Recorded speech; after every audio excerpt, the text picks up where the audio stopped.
So I'm Joe Lazarus. I'm the founder of EIC, which is a regulatory consulting firm. We assist financial services firms on complying with FCA regulations. I've been doing this since 2013, and I've been running EIC since 2017. Before that, I was in the public sector for a few years, but before that, my work career began in the military, where I was in the Royal Military Police, serving between 2005 and 2010 in Bosnia, Kosovo, a couple of exercises in Canada and Kenya, but I guess most notably serving in Afghanistan in 2007 on Operation Herrick 6.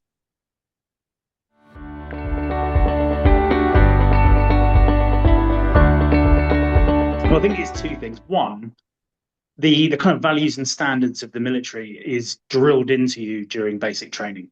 So I can't really remember the frequency. It could have been every week you would have some kind of session, some kind of lecture on what the values and standards of the military were, and the kind of behaviours that the military expects. And there's lots of them that you have to remember, and things like courage, both physical courage and moral courage, i.e., doing the right thing, even though there's pressure on you not to do the right thing. And I guess the biggest one, which we'll probably come on to a bit more, is around this concept of selfless commitment, and doing things for the benefit of others rather than just for yourself. I think the key thing, though, in terms of how these aren't just something that you sit in, in a lecture and listen to. These are kind of values that are instilled every single day, while you're working, both in training and then once you get to your unit or your battalion or whatever, every single day, these are kind of drilled into you. And the main reason being is that ultimately the military is a kind of black and white, life or death type environment. And so you need everyone singing off the same song sheet. So it's not enough to just have a bunch of values and standards that, on a piece of paper somewhere or on a website. They exist because you literally have to live them and breathe them every single day.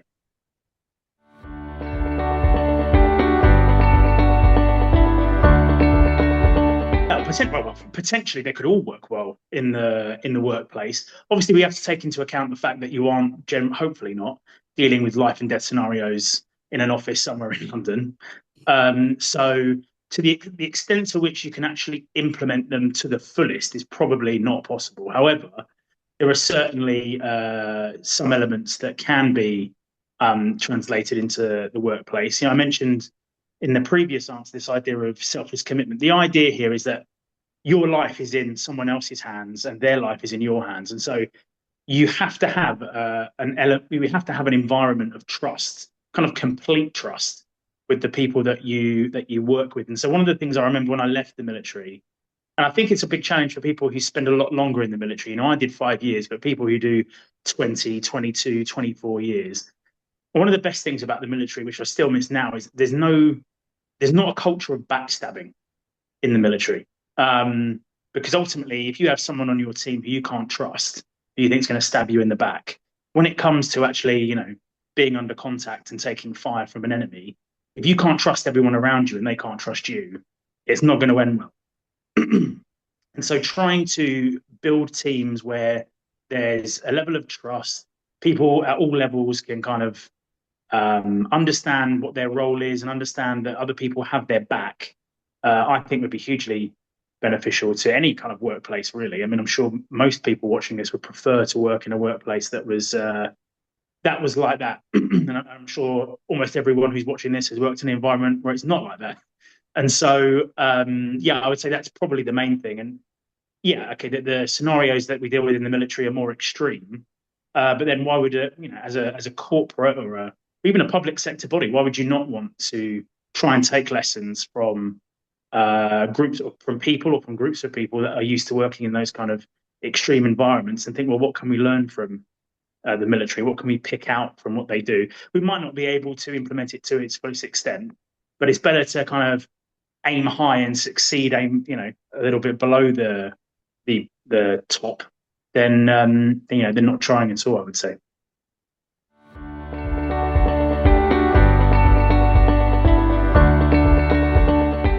I think, yeah, it's that.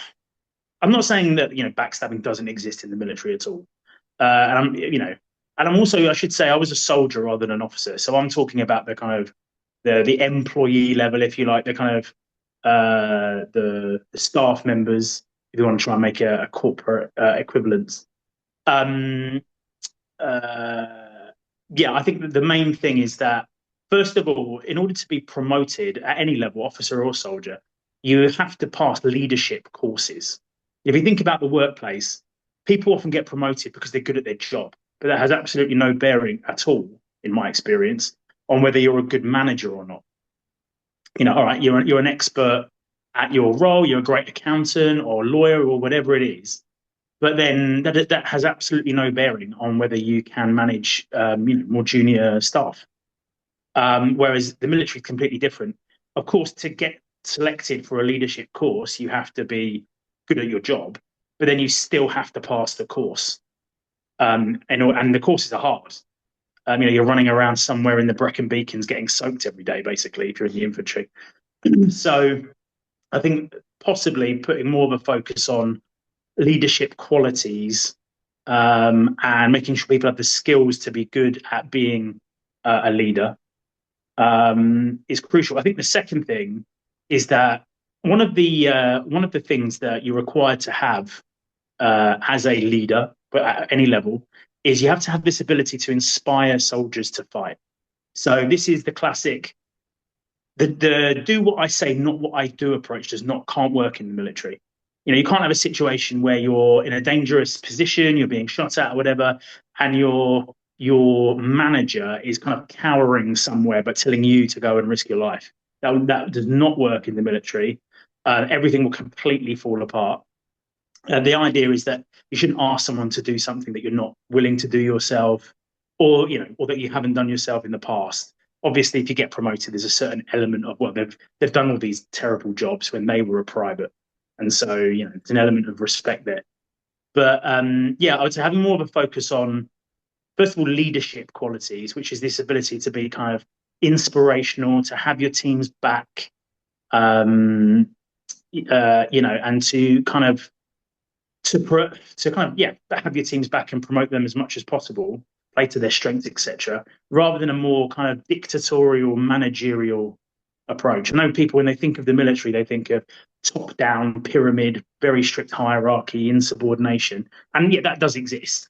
But just being worried that you're going to be found guilty of insubordination is not going to be enough when you're in a really dangerous scenario. You need to be inspired to and trained to do the difficult things when the time comes. And I think the military is probably the optimal environment to promote those kind of values and that approach. And you can definitely learn things from it in the corporate world, for sure.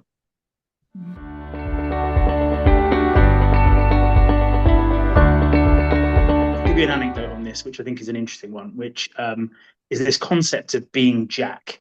So anyone who's been in the military watching this will know exactly what I mean by when I say being Jack. But anyone who hasn't probably won't.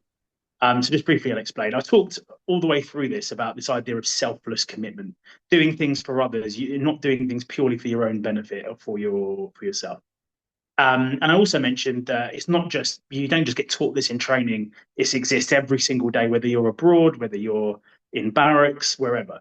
And there's this concept of being Jack, which is literally doing anything for yourself is kind of frowned upon. That doesn't mean you're going to be disciplined for it.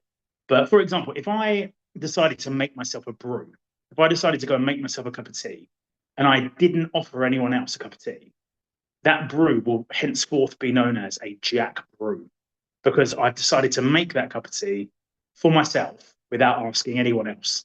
And you're not going to get in trouble for it, but people will call you out on it. And it just shows that the depth to which the selfless commitment value in particular trickles down to basically absolutely everything. And it's clear. And yeah, if you do anything for yourself, whether that be, I don't know, you've got a piece of equipment for yourself that the wider section or platoon could have benefited from, but you've got it from the quartermaster or whatever. Anything like that will be absolutely pounced upon by your colleagues because it's evidence that you've chosen to think of yourself and not what's best for everyone else. So yeah, it's a very small example, but I think actually it's a really interesting one of how a lot of companies, a lot of corporate public sector will have these mission statements, will have these value statements. They're just words on a piece of paper. If you actually want to have a set of values and standards that you or your staff will actually embody, enforce, abide by, you, as the leaders of an organization or of a team or whatever, have to actually actively implement them, including both positively and kind of negatively. If there's behaviors that don't fit in with a company's values, then they should be, they should be kind of pounced upon to a certain extent.